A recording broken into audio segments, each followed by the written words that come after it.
I was woken up by the police. Time watch the Emily Emily Show.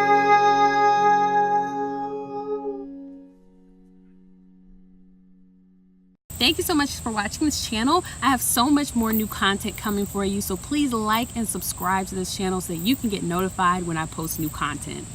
Okay, so I ended up going out to eat in downtown St. Louis last night. I had this wonderful dinner at this really awesome vegan place, and I ended up spending like way too much money on food. But anyway, I stayed out a little later than I usually do. I usually try to get to bed by 10, like be in my spot where I'm gonna park at 10 p.m. And I know I haven't done a video yet on how I sleep and where I sleep, but that's coming soon. But I pick a spot and I'm down by like 10 p.m. But this time I was out really late. I was out until like midnight-ish, and so I pull into where I normally would sleep, no problem. I set all my stuff up and I hunker down, and about 2 o'clock in the morning I see a police officer through one of my rear windows, and he has his flashlight and everything, and he's like looking in, and I think he was surprised to see me there, and I'm looking back at him and I'm surprised to see him there. And so I ask him, I'm like, do you want me to get out of the car?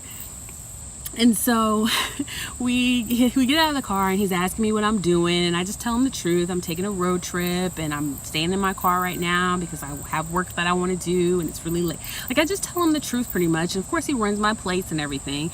He runs my license information, but then he says, hey, you know, if you want to, you can stay here. It's no problem. I'll talk to the owners, let them know that, you know, you're not here for any like nefarious criminal reason. Like, you're just staying out here for a while. And he's like, that's fine. He's like, we just have to follow up on it because we've had a lot of break-ins and we've had people like cooking drugs in their car, so we have to just check and make sure that you're not one of those people. And so I was really relieved that the officer, number one, was so cordial and so congenial. Like, it was one of the best interactions I've had with the police, and so I was relieved about that. But then also I was relieved because he didn't like cite me for anything. You know, he wasn't like, look, yeah, even though I understand your situation, I still have to give you a ticket. You know, he wasn't like that at all. He was kind of like, no problem.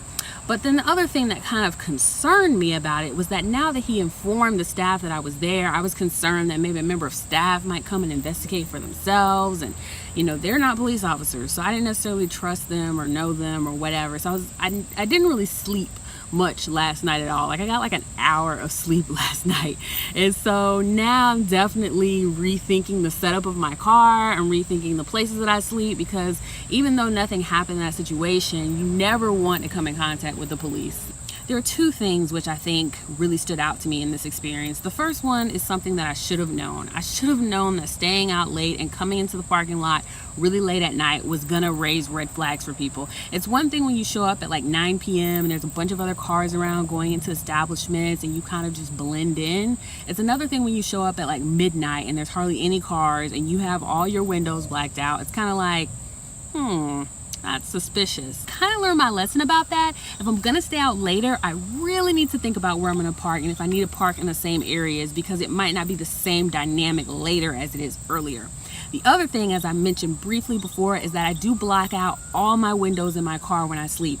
And for 2 weeks, I haven't had any problem doing that. But this time, the officer kind of said that's what threw everybody off. That's why people were calling, because it seemed suspicious that I had all 4 windows blocked out.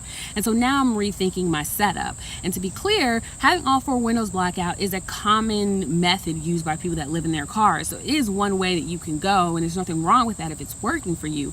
But another method is to pretty much put up a partition between the front seats and the back seat in your car, so that someone, if you're backed into a space, someone looking to your car doesn't see curtains and everything at night. They just see the front seat that looks completely normal, as if someone parked there, and lo and behold, you're in the back seat. But they have no knowledge of that because of that curtain. So that's one suggestion that someone else made, and I think I'm gonna go ahead and try that, even though I don't want to buy anything else for this car.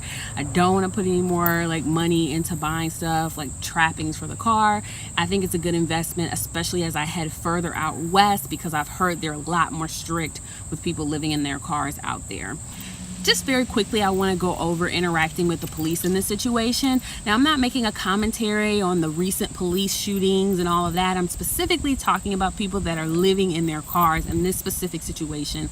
I think what really helped me with interacting with the officer is that, number one, I knew I wasn't doing anything wrong. So I didn't get defensive. I didn't start yelling, "What are you harassing me for?" Like, I didn't start becoming combative with the officer. I said, "Hey, do you need me to get out of the car? Is that okay?" He said, "Yes." I said, "Hey, do you need my license?" He said, "Yes." I got his permission for each step that I took, and then I just was honest with him. I'm traveling across country. I'm not homeless. I'm living in my car right now to save money. I'm working in my car at this moment because it's really late and there's nowhere for me to go. And he understood that. And so I think that being honest, being open, being forthright, even if the officer turns out to have to issue you a citation, better a citation than having to be arrested. Better a small fine than bail. So just make sure that you realize that when you're sleeping on private property, the owner has a right to say they don't want you there. Don't get defensive, don't get mad, just accept it, just go with it. They have a right to say they don't want you there. They have a right to call the police and have you removed because technically you're trespassing. So just keep that in mind. All right, thank you so much for watching. Please make sure you're subscribed and I will talk to you guys very soon.